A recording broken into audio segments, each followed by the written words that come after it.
सो hey everyone, क्या हाल है यार। होप बढ़िया कर रहे होगे, अच्छा कर रहे हो, क्वेश्चन प्रैक्टिस कर रहे होगे। So myself Devendra Shah, I am first year MBBS student at AIIMS Rishikesh. तो यार आज की वीडियो में हम बात करने वाले हैं ऑक्सीजन डिसोसिएशन कर्व। जैसे कि मैंने एक वीडियो में बोला था कि मैं शॉर्ट कंसेप्ट वीडियो लाऊंगा, तो ये दूसरी वीडियो है। पहली वीडियो थी लंग वॉल्यूम एंड कैपेसिटी के ऊपर, ठीक है। तो आज की वीडियो में हम बात करेंगे ऑक्सीजन डिसोसिएशन कर्व के बारे में, ठीक है। बेसिकली ये क्या होता है, देखो जो ये ग्राफ में ही बोला है कि पहला तो जो percentage of saturation of haemoglobin, मतलब सेचुरेशन मतलब क्या हो, कितना कंबाइन हुआ, कितना बचा। जैसे 50 यहाँ पे आएगा तो ये 50% मतलब कि हेमोग्लोबिन में जितना कंबाइन होना था उसका 50% मतलब ऑक्सीजन जितना हेमोग्लोबिन में कंबाइन पूरा होता है उसका 50% मतलब कंबाइन हो गया तो सेचुरेट हो गया, ठीक है। तो यार ये ग्राफ को आगे समझने से पहले मैं दो और कर्व बनाऊंगा, उससे हम समझेंगे। सबसे पहले देखो, मैं एक राइट शिफ्टेड कर्व बना रहा हूँ जो थोड़ा सा राइट शिफ्ट होगा नॉर्मल वाले से, ठीक है। मैं एक्सप्लेन करूंगा कि मैं क्यों कर रहा हूँ। एग्जैक्ट कर्व पे मत जाना, थोड़ा सा अच्छा नहीं बना है, बट थोड़ा सा एक बार और कोशिश करता हूँ, ठीक है। हाँ, तो देखो जो हमारा लेफ़्ट साइड है मतलब ब्लैक वाला है वो लेफ़्ट शिफ्ट उसको बोलेंगे हम लोग। तुम्हें एग्जैक्टली याद करना नहीं है, बट समझने के लिए तुम्हें इम्पॉर्टेंट है, ठीक है। और जो हमारा ब्लू वाला है राइट साइड है वो राइट शिफ्ट होगा, ओके। अब देखो, अब तुम्हें एक और चीज़ बताता हूँ कि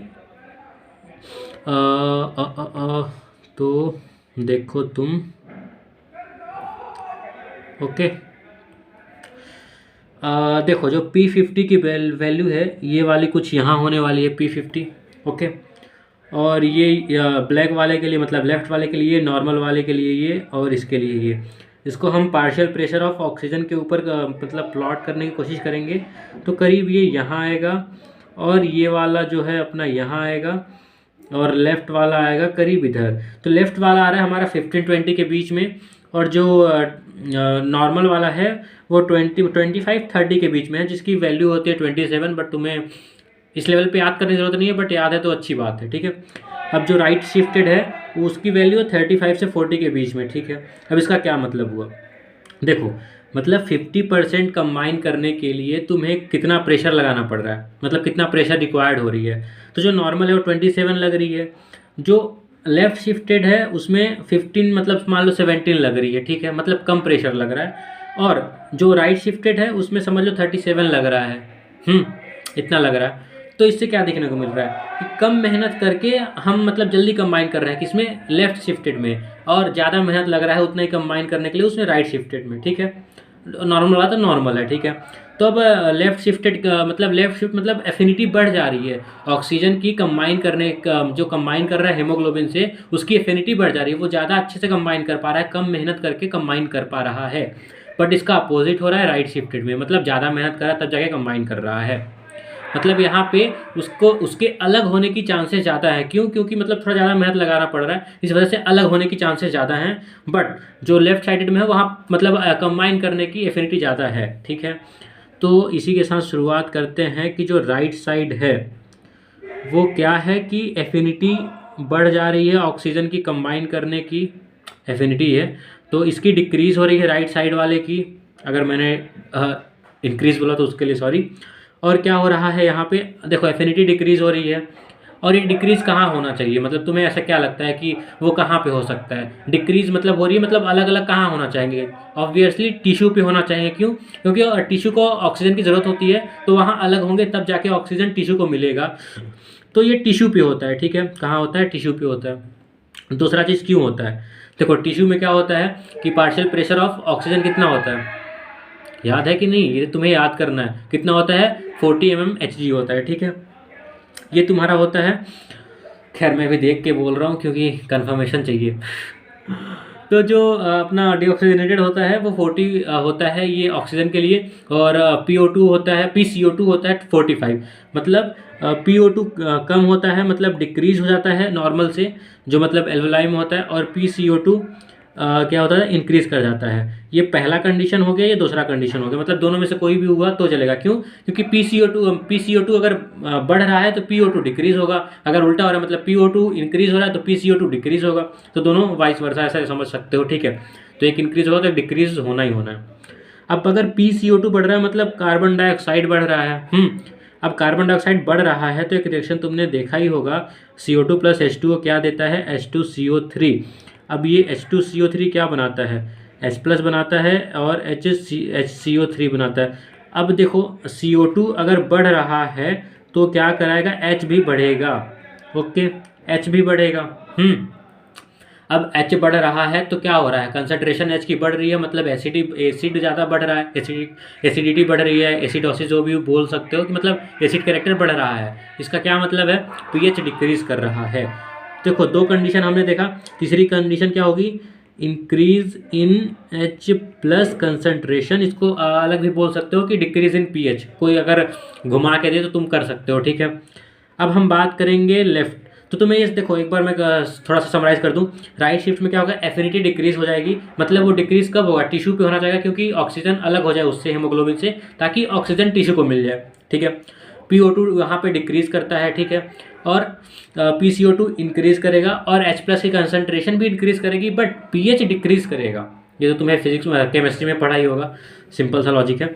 अब हम बात करेंगे लेफ्ट शिफ्ट। लेफ्ट शिफ्ट में क्या होता है, एफिनिटी इंक्रीज हो जाती है, एफिनिटी इंक्रीज हो जाती है। ओके, इससे क्या होता है, ये कहाँ पे होता है, एल्वेलाई में होता है। यहाँ पे तुम्हें पता ही है 104 mmHg होता है PO2 और 40 होता है 40 mmHg होता है CO2 का। ओके, अब यहाँ पे मतलब क्या हो रहा है, PO2 इंक्रीज हो रहा है, PCO2 डिक्रीज हो रहा है। ये पहला कंडीशन हो गया, ये मतलब दूसरा कंडीशन हो गया, ठीक है। अब तीसरा कंडीशन जैसे मैंने उसमें बताया कि जब PCO2 बढ़ रहा है तो H प्लस की कंसंट्रेशन बढ़ रही है वो रिएक्शन से, बट अगर PCO2 डिक्रीज हो रहा है तो H प्लस की कंसंट्रेशन बढ़ रही, मतलब H प्लस की कंसंट्रेशन भी घट रही है।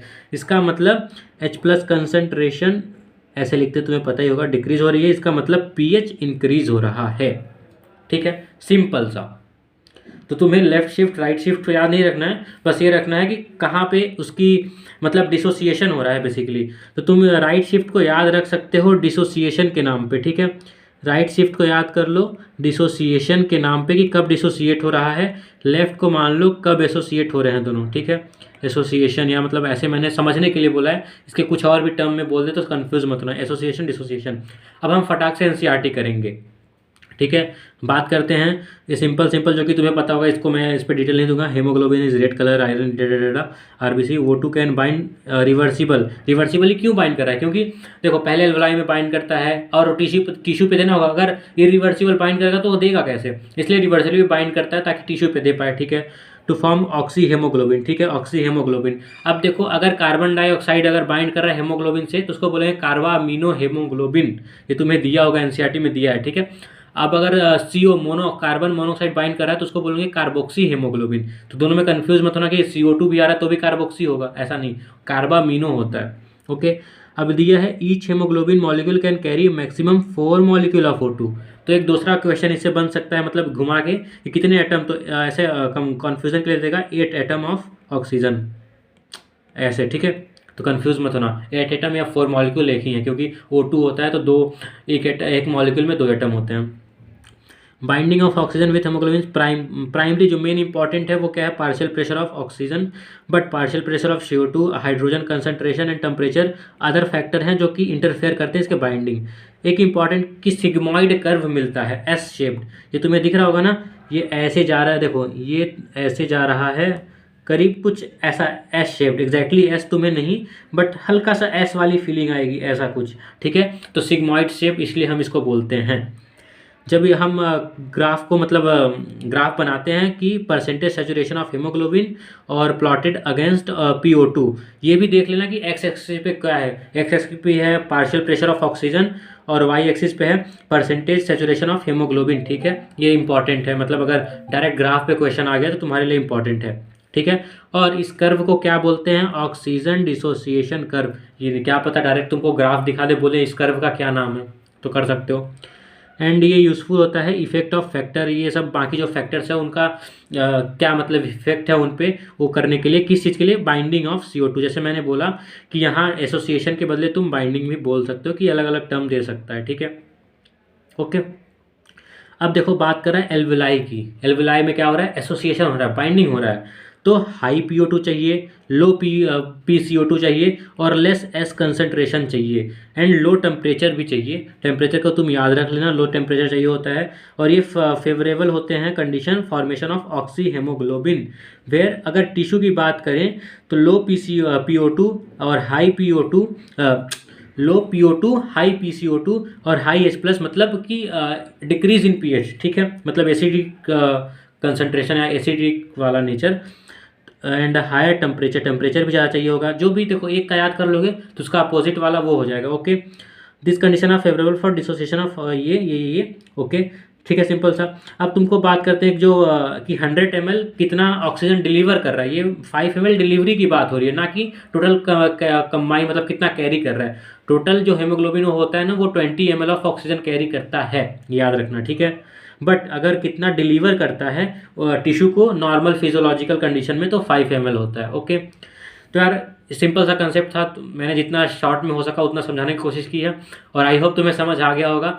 और वीडियो ख़त्म करने से पहले मैं बोलना चाहूँगा कि जो भी तुम्हारे अपने मतलब अपने हिसाब से तुम अपने सजेशन दो कि और मतलब कौन सा ऐसा टॉपिक है जो तुम्हें लगता है कि यह समझने वाला है, इसके लिए थोड़ा सा मैं वीडियो बना दूं, तो उसके लिए तुम कमेंट करके बता देना। और वीडियो अच्छी लगी हो तो लाइक करना मत भूलना, और ऐसी वीडियोज़ के लिए फॉलो कर सकते हो, फॉलो नहीं सब्सक्राइब कर लेना और साथ में फॉलो भी कर लेना, ठीक है। मैं रीटेक नहीं लूँगा, I know, I should take retake.